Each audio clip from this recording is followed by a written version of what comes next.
En pause à cause du Covid, Joe Biden reprendra sa campagne dès la semaine prochaine. Le président américain, candidat à sa réélection, l'a annoncé vendredi via un communiqué. Objectif, reprendre l'initiative face aux appels qui l'exhortent à passer le flambeau.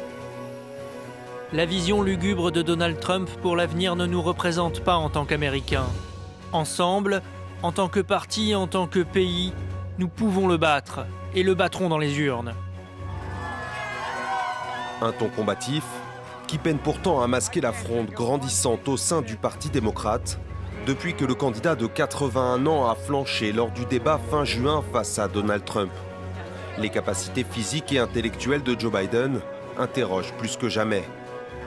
L'ex-président Barack Obama aurait, selon la presse, fait part de ses doutes sur la viabilité de la candidature Biden. Vendredi, une dizaine d'élus au Congrès se sont joints à la vingtaine de parlementaires qui appellent Joe Biden à se retirer. Certains d'entre eux s'en sont expliqués dans une lettre ouverte. La chose la plus responsable et la plus patriotique que vous puissiez faire en ce moment est de vous retirer de la course. Passer le flambeau changerait fondamentalement la trajectoire de la campagne.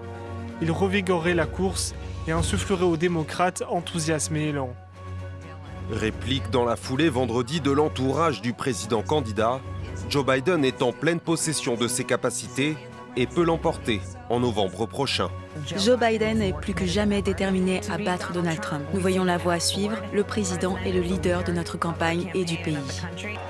De son côté, Donald Trump semble en état de grâce.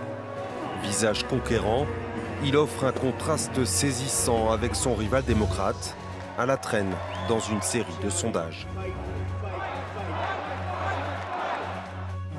Continue to move until we get the total ban on the total initiative relative to what we're going to do with more border patrol and more asylum officers. President Trump?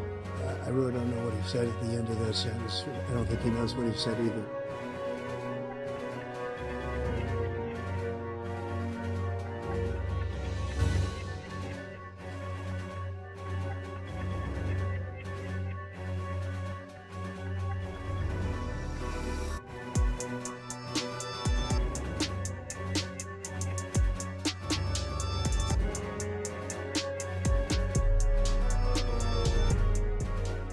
Making sure that we're able to make every single solitary person eligible for what I've been able to do with the COVID. Excuse me, with dealing with everything we have to do with. Look, if we finally beat Medicare, for example, we have 1,000 trillionaires in America. I mean, billionaires in America.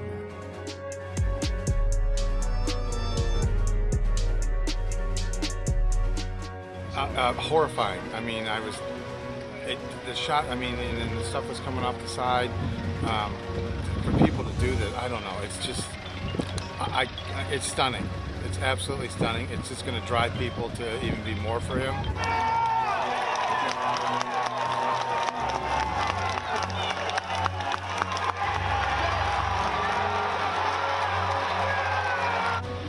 I was standing there and all of a sudden it sounds like firecrackers going off, but then I heard the shots and then all of a sudden somebody hollers, "Get down on the ground," and everybody's going down on the ground as low as they can get. Then the Secret Service comes running up through and says, "Everybody out, get out of here now," and they ushered us out of the area. Everybody stood together and everybody screamed out the Father's prayer and everybody prayed together. That was amazing. That was something that was beautiful. That was really cool. Everyone together in the stands praying. I'm very upset. I can't say for sure who's behind this, but I'll tell you what, it's only going to cause more division in this country, and it's only going to make people hate Joe Biden even more, whether he had anything to do with it or not, and whether the Democratic Party had anything to do with it or not. It's only going to cause more division in this country, and there's enough already. You're going to see more. La pression aura été trop forte. Dans une lettre à la nation, Joe Biden déclare se retirer de la course à la Maison-Blanche. C'est le plus grand honneur de ma vie d'avoir servi en tant que président, mais dans l'intérêt de mon parti et de mon pays, je dois renoncer. Une annonce choc, 4 mois avant l'élection présidentielle. Mais son retrait semblait inévitable. Depuis des mois, son âge et son état de santé inquiétaient ses soutiens, jusqu'à leur donner des sueurs froides lors du débat avec Donald Trump. Dealing with everything we had to do with. Look, if S'ensuit une spirale infernale entre ses absences, ses chutes, ses lapsus invraisemblables Mesdames et messieurs, le président Poutine. et son Covid, annoncé la semaine dernière. Ça faisait plusieurs jours, évidemment, que le camp démocrate, en tout cas 40 grands noms du Parti démocrate, essayaient de pousser Joe Biden vers la sortie, de lui faire prendre conscience qu'il était compliqué de maintenir une telle candidature. Joe Biden a déjà apporté son soutien à sa vice-présidente Kamala Harris. Il devrait s'exprimer plus en détail cette semaine sur son retrait. J'en profite pour faire un petit peu une réaction en direct, pour dire 2-3 choses quand même qui me semblent assez importantes. La première, c'est que évidemment pas grand monde est surpris de ce renoncement, mais il y a quelque chose qui est intéressant, c'est l'agenda, la chronologie des événements. Parce que en fait, ce qui est surprenant, ça n'est pas qu'il renonce à être candidat, c'est qu'il renonce maintenant. Je rappelle que pendant la campagne présidentielle de 2020, il avait déjà montré qu'il n'était quand même pas tout à fait au sommet de son esprit, de ses forces intellectuelles. D'ailleurs, je crois que Donald Trump l'avait surnommé Sleepy Joe, c'est-à-dire Joe le dormeur. Et donc ça, c'était déjà pendant la campagne présidentielle. Il a 81 ans aujourd'hui. Donald Trump en a 78, donc il n'y a seulement que 3 différences d'âge. Mais à l'évidence, Donald Trump a quand même s'il a sans doute aussi quelques absences ou quelques pertes de mémoire, c'est quand même quelqu'un qui a le cerveau qui fonctionne très vite et très bien, ce qui n'est pas le cas de Biden. Et rappelez-vous, il y a eu cet épisode un peu croquignolet qui a fait rire la planète entière. C'était le 19 mars 2021, lorsque l'on a vu Joe Biden qui montait à bord de son avion Air Force One et qui s'est à 3 reprises s'est cassé la figure dans l'escalier qui le menait à son avion. Donc là, à partir de ce moment-là, les gens ont commencé à se dire qu'il y avait quand même un sacré problème avec Joe Biden. Or, ce problème n'a fait que se développer, et de pire en pire. Il a eu des absences, des mots pour d'autres, etc. Et c'était en train de s'aggraver. Donc ça fait quand même, depuis le 19 mars 2021, ça fait quand même 3 ans et 4 mois que normalement, les élites américaines auraient dû se dire ce monsieur ne peut pas se représenter pour 4 ans de nouveau à la présidence des États-Unis d'Amérique. C'est quelqu'un qui va déjà avoir du mal à terminer sa présidence, ce qui est le cas d'ailleurs. Donc pourquoi, c'est la première question, pourquoi est-ce qu'il a quand même été candidat? Qui est-ce qui a fait en sorte qu'il soit candidat? Et la question se prend une allure encore plus importante lorsque l'on se rappelle que lorsque la campagne a commencé, il y a quelques semaines, c'était le 27 juin, il y a eu ce fameux débat qui a été absolument calamiteux face à Donald Trump, où le peuple américain et la planète entière a pu découvrir que Joe Biden ne savait plus ce qu'il disait n'importe quoi. C'était un désastre médiatique. C'était le 27 juin. Et à ce moment-là, dans le monde entier, tout le monde a dit il ne peut plus continuer, il faut qu'il renonce à être candidat. Et il ne s'est rien passé. Il a continué à dire qu'il serait candidat, à être candidat. Et d'ailleurs, sa vice-présidente, Kamala Harris, a dit oui, il avait eu un peu de mal à démarrer ce débat, mais il sera toujours candidat. Pourquoi? Quelles sont les personnes qui sont derrière, qui ont poussé à ce qu'il soit candidat, encore et contre tout? Et puis, il y a quand même eu un événement non négligeable, qui est le 13 juillet. Le 13 juillet, la tentative d'assassinat contre Donald Trump. 13 juillet, tentative d'assassinat ratée contre Donald Trump. Et 5 jours après, le 18 juillet, très exactement, j'ai vérifié les dates, on a vu dans la presse mondiale des indiscrétions émanant de Barack Obama, l'ancien président des États-Unis, mais aussi de Nancy Pelosi, l'ancienne speaker de la Chambre des représentants démocrate, qui, le même jour, ont dit que ça suffisait comme ça, il fallait que Joe Biden réfléchisse à l'idée de s'en aller. Alors moi, je trouve ça quand même très étonnant. On va dire bien sûr que je suis complotiste et conspirationniste, mais comment se fait-il que pendant 3 ans et 4 mois, en fait, toute cette oligarchie qui tient le pays, qui sont des représentants du Deep State, ait en quelque sorte poussé Biden à être candidat quand même. Et puis, il y a un échec d'un attentat contre Trump, et d'un seul coup, il change de pied. Alors, vous savez que Obama a la réputation d'être un des dirigeants les plus importants des États-Unis. Joe Biden était d'ailleurs son vice-président. Il y avait d'ailleurs, on avait vu il y a quelques années circuler une vidéo qui était absolument tragique, où on voyait Obama qui était le maître de cérémonie alors qu'il n'était plus président. Le vrai président était Joe Biden, et Joe Biden le suivait comme un toutou. Donc ce qui est intéressant à noter, c'est qu'on a l'impression que l'attentat raté contre Trump a été le facteur déclenchant pour Obama, pour Nancy Pelosi, de dire à Biden il faut qu'il dégage. Je note d'ailleurs que Obama a été l'un des tout premiers à réagir à l'attentat contre Trump en donnant le là à l'ensemble des dirigeants du monde occidental en disant « c'est scandaleux, c'est une attaque contre la démocratie ». J'ai déjà eu l'occasion de le dire, ce n'était pas une attaque contre la démocratie, c'était une attaque contre Donald Trump. Voilà. Et donc, il y a eu tout un narratif qui donne à penser bien qu'en fait, alors je pousse le bouchon sans doute un peu loin, mais que finalement, on a l'impression que tout se passe exactement comme si Obama et un certain nombre de personnes attendaient quelque chose qui ne s'est pas produit vis-à-vis de Donald Trump. D'ailleurs, je ne corse pas mon propos, puisqu'il y a une vidéo qui circule où on a vu Madame Victoria Nuland, l'ancienne sous-secrétaire d'État américaine pour les affaires politiques, est une femme que je ne présente plus, et qui a une vidéo qui a circulé beaucoup où elle a dit que, de toute façon, il y avait une mauvaise surprise pour Donald Trump. Donc des mots qui étaient quand même assez menaçants. Voilà. Alors vous avez compris ce que je sous-entends, c'est que je dis qu'il est possible, ce n'est évidemment pas certain, c'est une suggestion, c'est une hypothèse, mais il est possible que quand même l'État profond américain espérait que d'une façon ou d'une autre, Donald Trump soit dégagé pour maintenir Biden. Et pourquoi l'espérait-il ? Parce que Biden, c'est un béni-oui, c'est un yes man, comme on dit en anglais.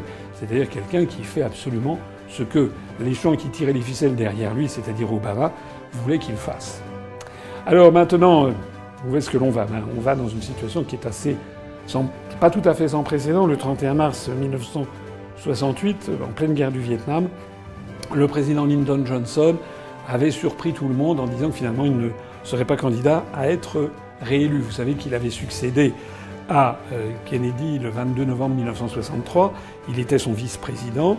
Et donc en 1968, il avait été réélu donc en 1964. Plus exactement, il avait été élu une première fois en 1964 en tant que président cette fois-ci. Il était le président sortant, il avait été quelques mois. Mais en 68, il aurait dû se représenter. Il y avait renoncé pour des raisons diverses et variées. On ne sait pas exactement pourquoi, mais enfin c'était en pleine guerre du Vietnam. Et donc ça avait pris le camp démocrate un petit peu à comment dirais-je, en porte-à-faux. Il avait fallu qu'il trouve rapidement un candidat pour lui succéder. Mais on était encore dans la période des primaires, alors que là, on est très avancé. Les primaires sont terminées. Il va y avoir la convention démocrate qui devait normalement consacrer le sacre de Joe Biden. Ce qui n'aura pas lieu puisqu'il vient juste de démissionner de sa candidature à la candidature. Donc c'est un peu sans précédent, je crois, en tout cas en histoire récente. Et alors qu'est-ce qui se passe ? Il se passe que maintenant les délégués qui ont été élus, il y en avait eu 92% des délégués qui avaient été élus en faveur de Biden. Ces délégués se retrouvent désormais libres de voter pour qui ils le souhaitent comme candidat à la présidence. Joe Biden, quand il a annoncé qu'il ne serait plus candidat, a appelé à soutenir Kamala Harris. Kamala Harris, c'est sa vice-présidente qui, si elle était présidente des États-Unis, remplirait toute une série de nouveautés. Ça serait la première femme présidente des États-Unis, première femme afro-américaine, puisqu'elle est en partie d'origine afro, mais aussi indo-américaine, puisqu'elle a une partie de sa famille qui est originaire du Tamil Nadu. Ce qui montre d'ailleurs au passage, quand on réfléchit, que Vance, le vice-président désigné par Trump pour le ticket a, comme je l'ai expliqué récemment, une épouse qui est de l'Andhra Pradesh, et Kamala Harris elle-même descend en partie d'une famille indienne du Tamil Nadu, qui est l'État au sud de l'Andhra Pradesh, sur la côte est de l'Inde. C'est intéressant du point de vue historique, sociologique, sur l'évolution des élites qui dirigent les États-Unis d'Amérique, et où le facteur européen, qui jadis était de 100%, est désormais de moins en moins prépondérant face à ce peuple de plus en plus bigarré, de plus en plus cosmopolite. Alors, est-ce qu'elle va être la présidente adoubée ? A priori, elle a de solides atouts. C'est la vice-présidente sortante. Elle est désignée par Joe Biden. Elle est quand même dans les petits papiers de Barack Obama, qui a en partie fait sa carrière lorsqu'elle a été élue sénatrice de Californie. Elle a également, elle est très connue. Elle est connue de l'ensemble des Américains en tant que vice-présidente.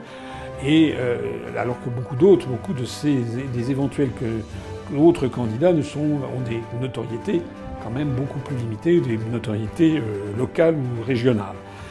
Elle a aussi un petit avantage, c'est qu'elle figure sur le ticket que Biden avait déjà présenté, Biden-Harris, et à cet égard, donc l'ensemble des donations qui ont été recueillies par Biden pour mener sa campagne pourrait, d'un point de vue juridique, être, paraît-il, assez facilement transféré sur la personne de Kamala Harris. Alors que si c'est un candidat tout à fait nouveau, ça pose, semble-t-il, des problèmes juridiques, parce que aux États-Unis, il y a toujours des quantités de problèmes juridiques et de batteries d'avocats qui voient un moyen de se faire fortune en promouvant des dossiers, etc. Peut-être qu'il y aurait un gros problème de financement de la campagne d'un autre candidat. Et quels sont d'ailleurs les autres candidats dont on parle ? On parle de certains gouverneurs d'État qu'en France on ne connaît pas trop du moins. On parle d'un certain Pritzker, qui est gouverneur de Michigan, c'est un homme assez corpulent qui s'est fait une spécialité de taper sur Donald Trump toute la journée. On parle également de Josh, j'ai oublié son nom d'ailleurs, qui est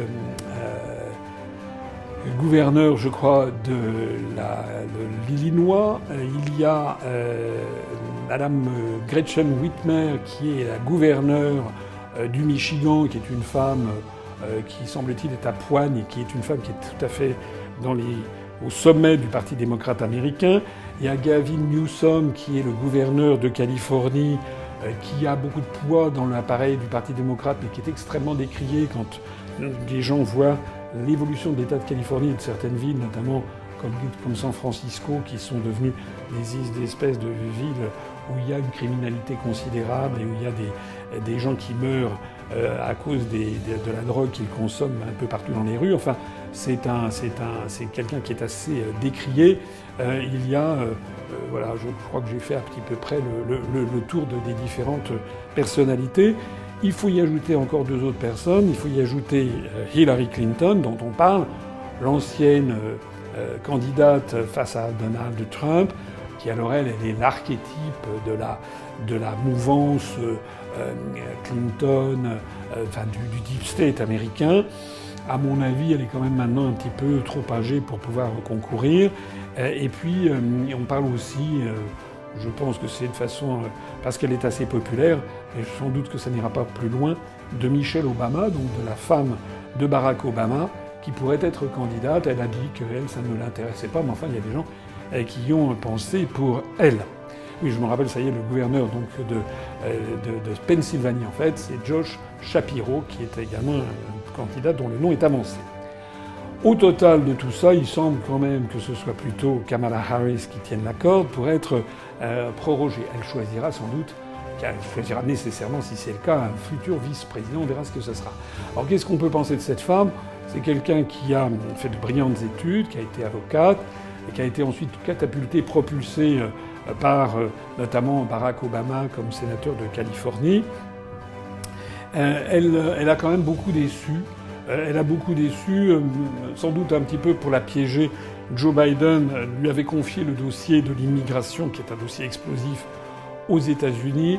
Elle était allée vaguement voir le président mexicain, au Guatemala aussi, où elle avait tenu des propos qui avaient quand même beaucoup déçu ceux qui voyaient en elle une progressiste.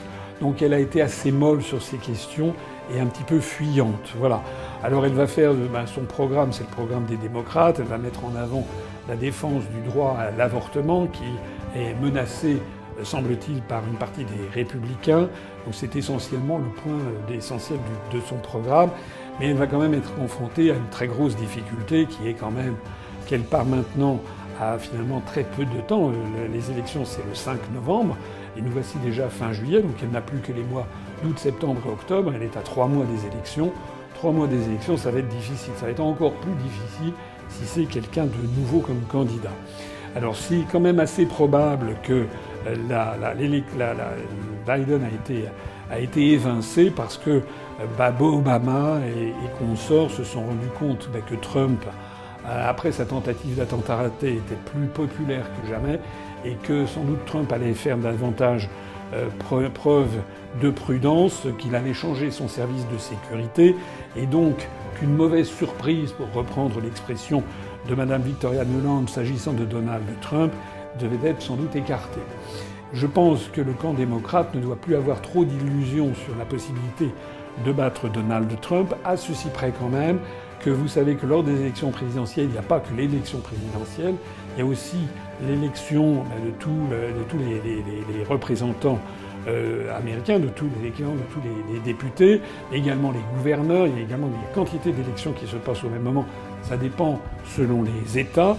Et donc, l'oligarchie du Parti démocrate était arrivée sans doute à la conclusion que si Biden était candidat, son état de santé physique et psychique aurait risqué d'entraîner une bérésina générale pour le Parti démocrate, y compris dans toutes ces autres élections concernant les représentants, pour la Chambre des représentants, concernant également les sénateurs et concernant toute une série de gouverneurs. Voilà, je pense que c'est ce qu'on pouvait dire ce soir. C'est évidemment un événement très important qui donne quand même à penser que c'est plutôt, ça renforce encore le poids de Donald Trump, qui a d'ailleurs fait une réaction tout de suite en brocardant un petit peu méchamment Joe Biden et en disant que de toute façon, quiconque lui serait opposé, et il a évoqué lui-même les noms de Kamala Harris, de Hillary Clinton et de Michelle Obama, donc des trois, le trio des femmes. Il a évoqué lui-même ça en disant que de toute façon, eh bien, il les massacrerait tous. Enfin, je sais pas, il a peut-être pas dit le mot massacre, c'est peut-être un mot un peu, mais enfin, il a dit quelque chose que ça, il les réduirait leur concurrence en poussière. Au passage d'ailleurs, Donald Trump, on a appris, a téléphoné à Zelensky pour lui dire qu'il allait mettre un terme à la guerre en Ukraine. J'ai d'ailleurs trouvé assez étonnant la presse française, c'est un petit détail, mais j'ai lu toute une série d'articles, je pense qu'ils ont repris une dépêche AFP assez incroyable, puisque le verbe qui était utilisé, c'était Donald Trump promet à Zelensky la fin de la guerre en Ukraine. Je ne crois pas que ça soit exactement ce que souhaite Zelensky. Zelensky ne souhaite pas que la paix arrive au plus vite. Zelensky souhaite que la Russie soit battue, ce qui est tout autre chose. Alors que lorsque Trump dit que s'il est président, il arrêtera tout de suite la guerre, que la paix sera rétablie, ça sent pas très bon, en fait, pour Zelensky lui-même, mais la presse française est en train de présenter ça à sa manière. Voilà ce qu'on pouvait dire ce soir de cette affaire. Je ne sais pas si ces premières réflexions vous ont intéressé. Je pense qu'il va falloir évidemment regarder, maintenant ça va être haletant de voir la suite des événements, parce que vous l'avez compris, si Trump est élu président des États-Unis, il a des défauts considérables, il a des prises de position sur toute une série de sujets qui sont, vus de France en tout cas, qui sont quand même assez difficiles à accepter ou à admettre, mais il a aussi quand même l'immense mérite de s'opposer au Deep State, de vouloir obtenir la paix en Ukraine et face à la Russie, de s'opposer en fait à la mainmise des oligarques sur les États-Unis, en fait de s'attaquer directement au Deep State. En fait, Donald Trump est l'allié objectif des BRICS, c'est-à-dire de tous ces peuples du monde qui se reconnaissent dans les BRICS, c'est-à-dire de tous ces peuples qui ne veulent pas qu'on en finisse avec les États-nations. Et Donald Trump est l'allié objectif de tous ceux, en France notamment, qui veulent faire prévaloir la souveraineté nationale par rapport aux forces mondialistes. Il n'est pas sûr que face à quelqu'un comme Donald Trump, Kamala Harris, si c'est elle qui est définitivement choisie comme candidate, arrive à faire un jeu à jeu égal, voire à le battre. Rien n'est moins sûr, on verra ça en tout cas le 5 novembre. Merci de m'avoir écouté et bonne soirée à tous.